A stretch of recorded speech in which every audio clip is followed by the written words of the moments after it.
stories.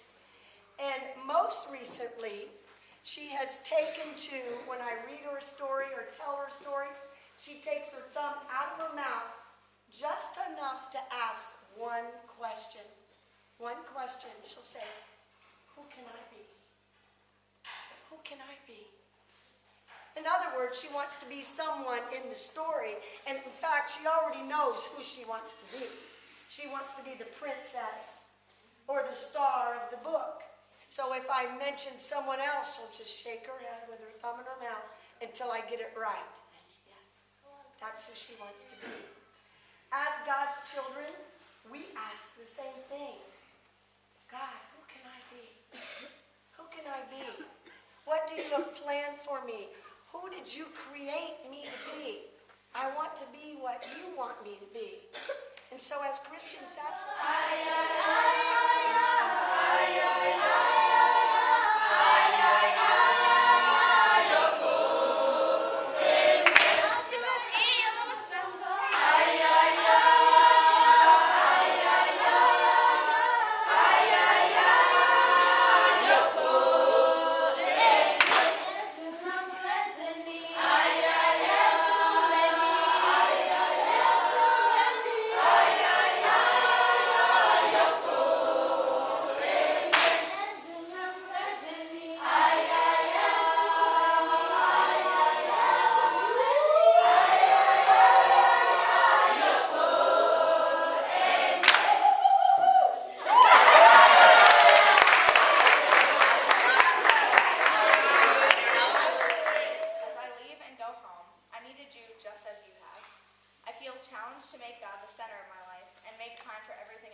experience has shown me that I need to practice a little more patience.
You all have like huge smiles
times when I want to pull back, God has helped me to step forward. Like when sleeping in my bed especially, there's a lot of bugs in there. I really hate bugs.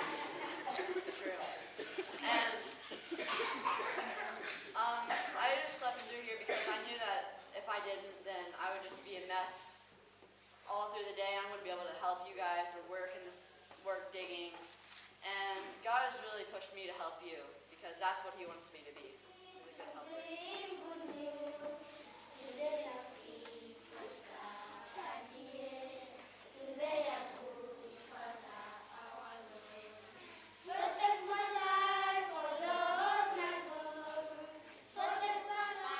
You all worship God in the best way. You sing and dance like nobody's watching. You say prayers, real prayers, not the same prayer as last night, God, amen, as I've done so many times before. You say real prayers every night. So when I go back home and there's a moment where I'm feeling a little self-righteous, I'll think of all of you. You guys humble me and you bring out the true best in me. And my true best is when I'm not working to be the best person, but working to be the best Christian that I can be. Thanks.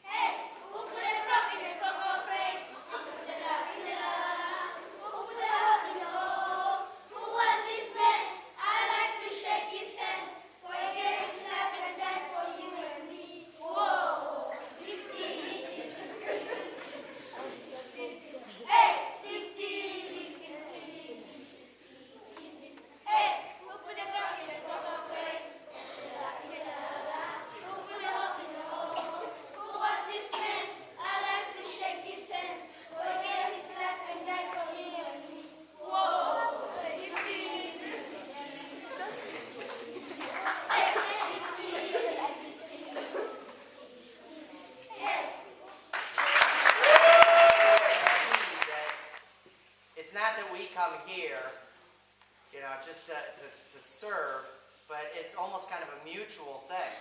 The kids that I bring receive so much from you guys too. They learn from you, and we're able to help and serve however we can. And so it's a give and take. And so I hope that you guys have learned from them as we have learned from you. And one of the things that I want to challenge you guys to do is to really understand what it means that you are God's workmanship. I think as I've kind of observed over the past 2 weeks some things, what concerns me, and I work with teenagers. I've worked with teenagers for 20 years now. And what I see here are teenagers now. I'm not talking these rows, this row here, but you guys back there. I know what teenagers struggle with. When you're little like this, you can feel safe and secure in your life and believe in a big God and know what is right. But as you become teenagers, you start seeing the world out there, and you start seeing temptations, and you start seeing things that look fun, to be honest with you. And I'll tell you what, for a little while, it might be fun.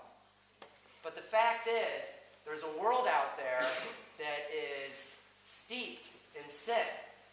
And even though they may make it look attractive for a while, if you go down that road, it could kill you.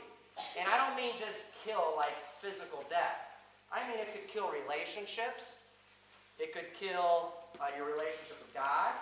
It could kill you physically, whether you're smoking or whatever. I mean, it kills you physically. It could kill you mentally or emotionally. I mean, there's all kinds of ways that death can come into our body. Also, I mean, ultimately, a lot of these things, if it's taken to its farthest conclusion, can lead to death.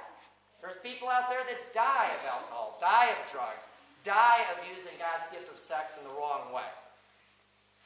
And if we understand how God has designed our life, He didn't design our life so we look out there and God's saying, don't do this, don't do this, don't do this. That's not how God was or is. Instead, God tells us, this is the design I have planned for you. If you do things within the boundaries that I give you, you will enjoy life to its fullest. And that's what it's all about, guys.